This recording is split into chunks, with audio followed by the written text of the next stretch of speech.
Hello दोस्तों, आपका स्वागत है बी के ऑनलाइन लर्निंग प्लेटफॉर्म में। तो आज हम इतिहास के जो पहला चैप्टर सिंधु घाटी सभ्यता से संबंधित मैं पार्ट 2 करने जा रहा हूं, जिसमें मैंने कुछ महत्वपूर्ण प्रश्न जो कि परीक्षाओं के लिए अति महत्वपूर्ण है उसे लाया हूं। तो इसमें पहला प्रश्न है कि अर्नेस्ट मैके महोदय ने मोहनजोदड़ो में हुए उत्खनन पर अपनी रिपोर्ट कब प्रस्तुत की। ध्यान दीजिएगा, अर्नेस्ट मैके महोदय ने, इसने जो है मोहनजोदड़ो पर हुए उत्खनन पर अपनी रिपोर्ट पेश की। तो ऑप्शन है, option A 1936, B 1937, C 1938, D 1939। तो उत्तर देने का प्रयास करेंगे। तो इसका राइट आंसर है ऑप्शन बी 1937। इसके बारे में थोड़ा आगे जानेंगे। अर्नेस्ट मैके महोदय ने मोहनजोदड़ो में हुए उत्खनन पर 1937 ईस्वी में अपनी report further excavation at Mohenjodaro प्रस्तुत की। ध्यान दीजिएगा, कभी कभी एग्जाम में ऐसा आ जाता है कि फर्दर एक्सकवेशन एट मोहनजोदड़ो किसने प्रस्तुत की, तो अर्नेस्ट मैके महोदय ने प्रस्तुत की। कब? 1937 में। नेक्स्ट पॉइंट है इसी के विषय में कि मैके को यहाँ एक वर्तमान की पत्थर की चक्की, ध्यान दीजिएगा, मैके महोदय को हमें एक पत्थर की चक्की मिली। ध्यान दीजिएगा, और इस चक्की का जो नाम रखा गया है अबतल पत्थर रखा गया है। ध्यान दीजिएगा, अगर कहा जाए कि अबतल पत्थर किसे मिला, तो मैके को मिला। नेक्स्ट क्वेश्चन, सिंधु घाटी के एक नवीन सभ्यता की खोज की घोषणा किसने की। ध्यान दीजिएगा, सिंधु घाटी जो सभ्यता हम लोग जो जानते हैं, एक नवीन सभ्यता के रूप में किसने घोषणा किया।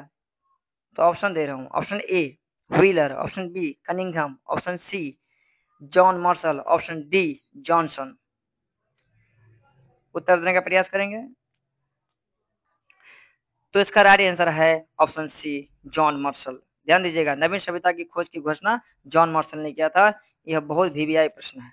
नेक्स्ट नेक्स्ट प्रश्न है, हड़प्पा सभ्यता में ईंटों से बनी वेदी। ध्यान दीजिए, यह एक इम्पोर्टेंट प्रश्न है कि ईंटों से बनी वेदी, जिसे हम अग्नि वेदी कहते हैं, इसके साक्ष्य कहाँ से मिले।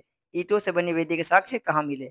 Option A Kalibangan, B Lothal, C Mohenjodaro, option D A और बी दोनों, अर्थात कालीबंगा और लोथल दोनों। तो सोच समझ के इसका आंसर देने का प्रयास करेंगे।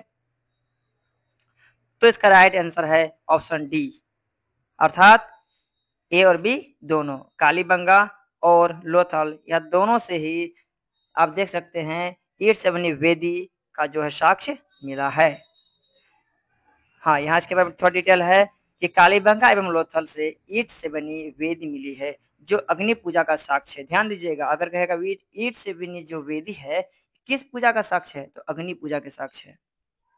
नेक्स्ट पॉइंट है इसके विषय में कि हड़प्पा सभ्यता के लोग वृक्ष की पूजा करते थे। ध्यान दीजिएगा, हड़प्पा सभ्यता के लोग वृक्ष की भी पूजा करते थे। अगर कहा जाए स्पेशल किस वृक्ष की, तो अगर ऐसा आए तो पीपल वृक्ष दीजिएगा, कि हड़प्पा सभ्यता के लोग, मतलब अगर देखा जाए वृक्ष की तो पूजा करते थे, अगर कहा जाए किसी एक वृक्ष का जो महत्वपूर्ण वृक्ष है वह पीपल वृक्ष।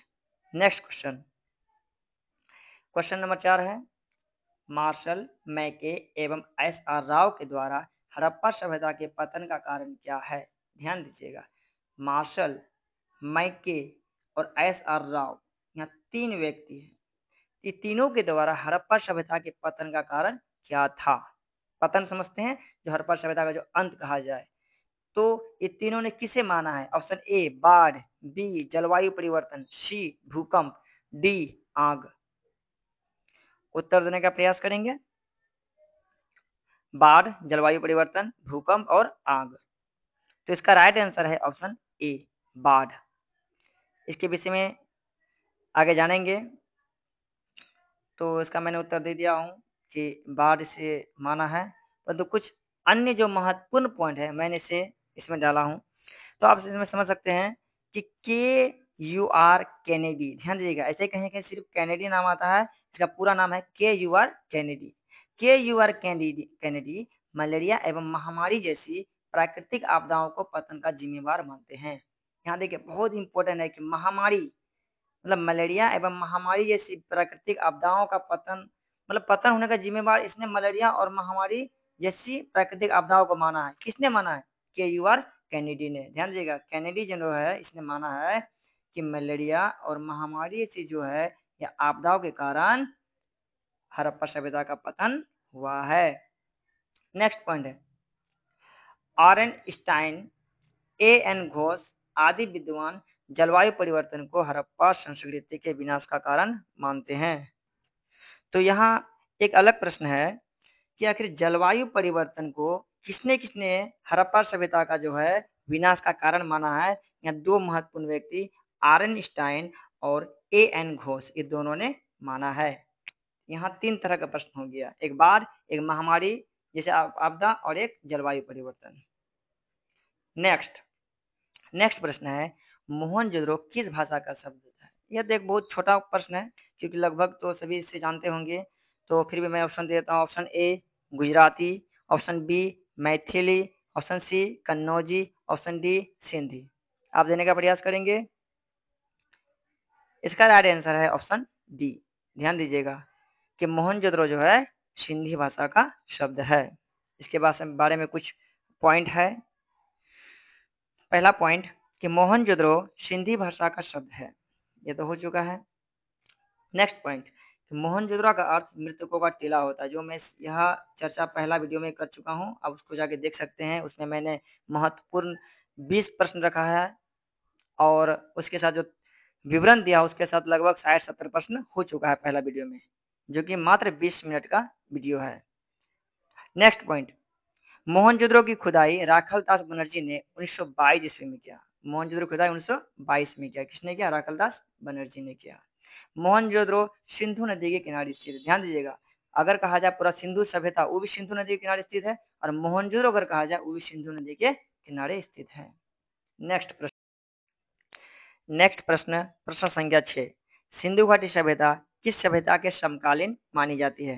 ध्यान दीजिएगा, सिंधु घाटी सभ्यता जो है आखिर किस सभ्यता के समकालीन है, यह बहुत ही महत्वपूर्ण प्रश्न है। ऑप्शन ए चीन की सभ्यता, ऑप्शन बी मिस्र की सभ्यता, ऑप्शन सी मेसोपोटामिया की सभ्यता, ऑप्शन डी इनमें से सभी। सोच समझ के इसका आंसर देंगे, बहुत ही महत्वपूर्ण है। तो इसका राइट आंसर है ऑप्शन डी, इनमें से सभी। अर्थात सिंधु घाटी सभ्यता चीन की सभ्यता की भी समकालीन है, मिस्र की सभ्यता की भी समकालीन है और मेसोपोटामिया सभ्यता के समकालीन है। क्योंकि इसका जो प्रश्न कुछ इस प्रकार आया था एग्जाम में कि सिंधु घाटी सभ्यता किस सभ्यता की समकालीन नहीं है, तो अर्थात ऑप्शन में यह 3 ऑप्शन के अलावा कोई एक ऐसा ऑप्शन होगा जो कि उस सभ्यता के समकालीन नहीं माना जाता है। तो यह प्रश्न आया हुआ है, तो यह 3 याद कर लीजिएगा कि यह तीनों जो है इसके समकालीन माना जाता है। इसके बारे में थोड़ा थोड़ा दिया गया है कि पॉइंट में पहला है कि सिंधु घाटी सभ्यता, चीन की सभ्यता, मिस्र की सभ्यता तथा मेसोपोटामिया की सभ्यता तीनों के समकालीन मानी जाती है। मतलब सिंधु घाटी सभ्यता मैंने जो बताया कि चीन की सभ्यता, मिस्र की सभ्यता और मेसोपोटामिया तीनों की सभ्यता के समकालीन मानी जाती है। ध्यान दीजिएगा, यह प्रश्न जो मैंने पिछले इस प्रश्न में जिक्र किया यहाँ है कि सिंधु घाटी सभ्यता क्रीट की सभ्यता के समकालीन नहीं मानी जाती। यह प्रश्न आया हुआ है, इसलिए मैंने आपको यहाँ दर्शाया है। नेक्स्ट प्रश्न संख्या 7, सिंधु सभ्यता में तौल की इकाई किस अनुपात में थी। ध्यान दीजिएगा, जो तौल की इकाई कहा जाता है यह बाप से संबंधित है, जिससे हम लोग कुछ नाप तोल करते हैं, उसी प्रकार वहाँ तौल की इकाई किस अनुपात में थी। तो एक बहुत महत्वपूर्ण प्रश्न है। तो option A 12, B 16, C 18, D 24। उत्तर देने का प्रयास करेंगे। तो इसका राइट आंसर है ऑप्शन बी 16 के अनुपात में। ध्यान दीजिएगा, बहुत ही महत्वपूर्ण है और इसके बारे में मैंने डिटेल भी दिया है, आगे इसको देख सकते हैं कि सिंधु सभ्यता में तौल की इकाई 16 के अनुपात में थी। यह प्रश्न हो चुका है। सभ्यता में करीब 150 बांट मिले हैं। ध्यान दीजिएगा, जो हम लोग मापतोल करते हैं तो सिंधु सभ्यता में कुल लगभग 150 बांट मिले हैं, जिसमें सबसे बड़ा बांट जो है 1375 ग्राम का एवं सबसे छोटा बांट 0.87 ग्राम का 0.87 ग्राम। अर्थात अगर प्रश्न आ जाए सबसे बड़ा बांट तो 1375 ग्राम, सबसे छोटा बांट 0.87 ग्राम। ये बात आखिर किस किस अनुपात में मिले हैं, तो 1, 2, 4, 8, 16, 32, 64 अर्थात दोगुना के अनुपात में मिले हैं। इसमें 2 पॉइंट मैंने एक्स्ट्रा दिया है जो कि बहुत इंपॉर्टेंट है कि एक शेर में कितना छटांग होता है, तो एक शेर में 16 छटांग होता है। अगर प्रश्न ऐसा आ जाए कि 1 रुपये में कितने आने होते हैं, तो 16 आने, क्योंकि इसी कारण से 16 का महत्व बढ़ने के कारण हम इसे 16 के अनुपात में मानते हैं। बहुत ही महत्वपूर्ण प्रश्न है।